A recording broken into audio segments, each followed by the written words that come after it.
ka na ikay mawiwili. So mga par, binisita nga po ng WBO at daring magazine super lightweight champion Teofimo Lopez Jr. ang ating pambansang kamao Manny Pacquiao at nakisabay na rin ito mga idol sa training ni Boss Manny sa Wildcard Gym kung saan mga boss halos umiyak si Teofimo na nasaksihan itong ensayo ng 46 anyos na Pinoy legend. Ano mo hindi ito makapaniwala mga idol na kaya pa ito gawin ng nag-iisang 8th Division World Champion. Halos maluha si Lopez mga idol habang pinapalo ang braso ni Pacman na talagang sobrang napakahirap ito gawin. Bukod dito mga idol, tinuro din ni Manny Pacquiao kay Lopez ang isa sa mga teknik nito kung paano patibayin ang kanyang braso. Amala push up pero upper body lamang ang tumataas. Parang lalabas ang kaluluwa ni Teofimo Lopez Jr. mga idol sa sobrang hirap ng training routine ni Manny Pacquiao. Sinabayan din ni Lopez si Pacman sa kanyang walang katapusan na setups na ayon sa report mga idol. Kaya gumawa ni Pacman ng setups na hanggang 2,000 beses. Well, hindi naman direktang sinabi ni Lopez mga idol pero malamang sobrang napahanga ito sa training routine ni Manny Pacquiao. Kakaiba kasing ginagawa ng ensayo ni Pacman kumpara sa training ni Lopez. Ibang level talagang ensayo ni Boss Manny mga idol. Kaya kita naman natin mga idol ang record nito sa boxing sports dahil sa matinding dedikasyon nito sa training.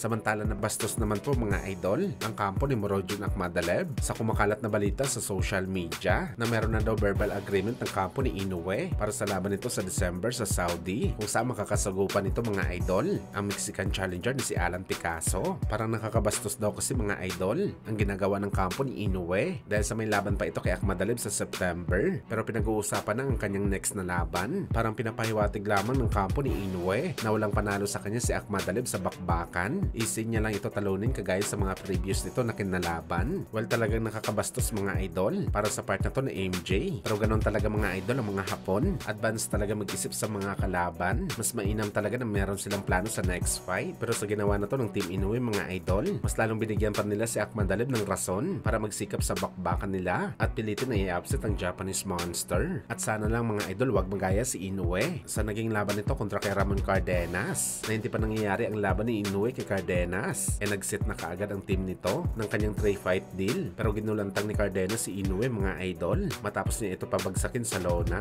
at makailang beses niya ito nasaktan sa bakbakan. Kaya ayun mga idol, sira ang original na plano ni Inoue. Tinanggal nila si Nightball sa kanilang fight plan dahil sobrang malaki na daw sa kanyang featherweight.